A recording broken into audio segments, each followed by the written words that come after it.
Allez, bonjour à tous. Donc une synthèse sur ce que j'ai fait en électricité sur le bâtiment, l'habitat. Donc déjà le schéma architectural, revoir les petits symboles. Interrupteur ici, simple allumage qui allume un point lumineux central. Un interrupteur double allumage, souvent mes élèves ont du mal à le visualiser.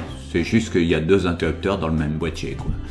Un interrupteur S1 ici qui commande la lampe L1 et un interrupteur S2 ici qui commande les appliques murales ici L2 et L3.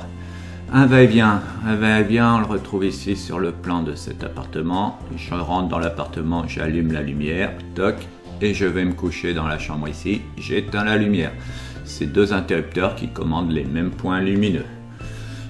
Un point lumineux central, en applique c'est le long du mur. Bouton poussoir, donc ils sont utilisés avec un télérupteur par exemple. Télérupteur ici qui va me permettre d'allumer les points lumineux de ce couloir avec plein d'interrupteurs différents. Au-dessus de deux interrupteurs, il n'y a pas le choix. Il faut prendre un télérupteur en plus. Bouton poussoir lumineuse, il peut y avoir une petite lumière permanente dessus. Comme ça, j'arrive dans le noir, je retrouve mon bouton poussoir. Les prises de courant de pôle plus terre à éclipse avec la protection pour les enfants. Prise de courant spécialisée, donc ça c'est pour le gros électroménager ou les radiateurs. Ils vont chacun avoir un disjoncteur spécifique pour prise de courant commandée. On rajoute un interrupteur avant celle-ci, on peut utiliser maintenant. Alors la prise RJ45, c'est la prise de télécommunication, on la retrouve ici dans la chambre, il doit y avoir un bureau avec une prise de courant pour l'ordinateur. Et donc ça ressemble à ceci. La prise de télévision, celle-là elle est bien connue aussi. Donc qu'on retrouve dans le salon ici, à côté d'une prise de courant pour la télé. Prise de sécurité, je ne l'ai pas trouvée, donc ça doit être assez spécifique ça. Et appareil de chauffage électrique, je n'en ai pas mis dans les appartements là. Donc, mais si on veut le symbole, c'est celui-ci. Voilà pour le schéma architectural. Allez, on va revoir les disjoncteurs différentiels. Donc les disjoncteurs, on les appelle Q. Les calibres courants, il y en a d'autres. C'est 25, 40 et 63 ampères. Donc on va avoir le type A pour le gros électroménager, lave-linge, cuisinière ou plaque de cuisson. Donc on va les mettre sur un circuit où on aura un disjoncteur différentiel de type A. Les disjoncteurs d'ailleurs, faut les tester de temps en temps, une fois par an ça suffit. On appuie sur le petit bouton ici et il doit disjoncter. C'est pour vérifier qu'il n'est pas grippé. Type AC, donc ça c'est le plus classique, circuit éclairage et prise de courant classique. Et on a le type HPI pour tout ce qui est informatique, mais bon, c'est pas le petit ordinateur de la maison. Et congélateur, si on a vraiment un gros bahut, ça va éviter certains problèmes d'avoir un disjoncteur différentiel comme celui-ci. Les sensibilités, 30 mA. 30 mA, c'est la différence entre la phase et le neutre. Dès qu'on dépasse les 30 mA, il se déclenche. Le schéma développé, donc on a la phase, le neutre, magnétothermique, et là, ce symbole-là, il signale bien qu'on surveille la différence entre la phase et le neutre. Sur le différentiel, il ne faut pas l'oublier sur le symbole. Je l'ai appelé Q1, donc à 30 mA pour nous. On a aussi les disjoncteurs divisionnaires. J'ai fait une vidéo pour expliquer leur fonctionnement. Schéma développé ici, on a une phase, un neutre. C'est le même symbole que le différentiel, sauf que la partie différentielle qui mesure ici a été enlevée. On n'a plus que le magnétothermique. Donc là, en exemple, j'ai un 16 ampères. Classique, c'est pour l'éclairage.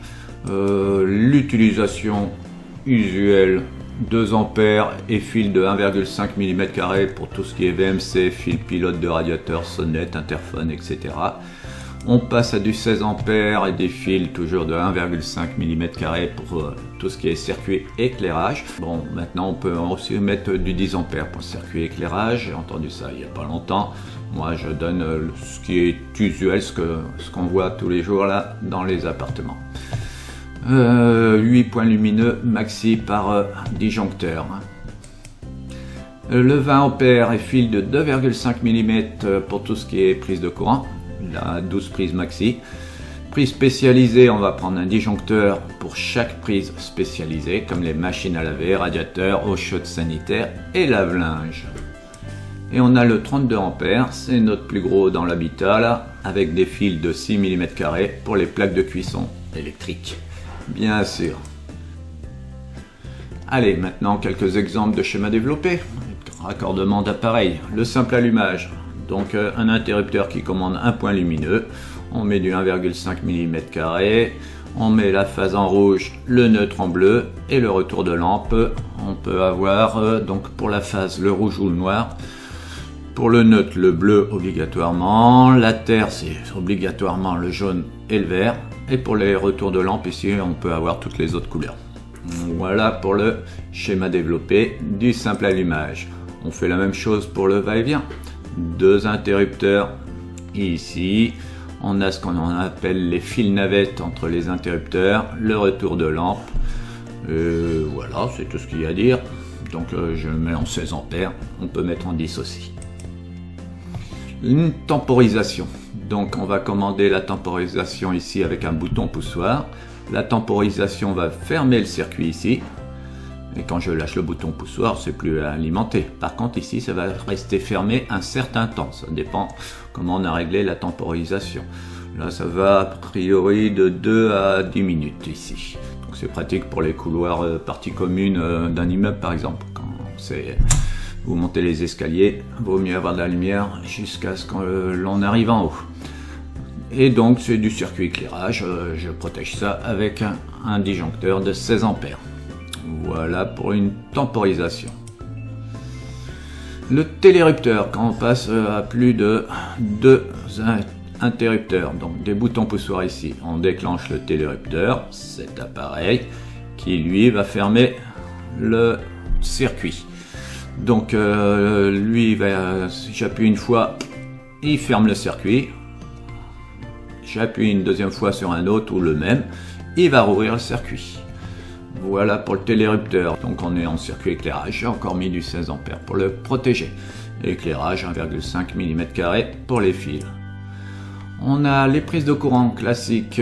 Donc il y a plusieurs façons de les dessiner. Moi j'aime bien celui-ci. On visualise bien la prise de courant avec les deux trous et la partie mâle ici qui ressort pour la prise de terre. Donc en 20 ampères pour les prises de courant classiques jusqu'à 12 prises de courant. On a la VMC, donc petite VMC, on est alimenté avec du fil 1,5 mm². Un interrupteur ici à 2 vitesses, petite et grande vitesse, et le retour de neutre ici de l'autre côté. Voilà, et pour le disjoncteur, on prend du 2 ampères pour une VMC. Ballon d'eau chaude, alors là ça se complique. On va avoir un disjoncteur ici 2 ampères pour la partie commande et un disjoncteur 20 ampères ici pour la partie puissance, là où on chauffe l'eau. Donc ce disjoncteur là, la partie commande étant 1,5 mm². On va avoir un contacteur ici. Donc contacteur, soit on est en auto, on tient compte des heures pleines, heures creuses, soit on est en 1, donc c'est marche forcée. Ça veut dire qu'en fait, dès qu'on tire de l'eau chaude, il va falloir réchauffer l'eau dans le ballon. Donc c'est instantané, hein. Ça réchauffe tout de suite dès qu'on en prend. Et puis position 0, arrêté. Donc en fait, si je suis en automatique, on est branché au compteur Linky qui va fermer ici le passage, permettre la commande pendant les heures creuses. Pour la partie puissance, 2,5 mm², 20 ampères pour le ballon d'eau chaude qui sera commandé ici par le contacteur. C'est lui qui commande l'alimentation ou non du ballon d'eau chaude. Voilà pour le chauffe-eau. Et bien c'est déjà fini. Je vous remercie de m'avoir suivi et à bientôt.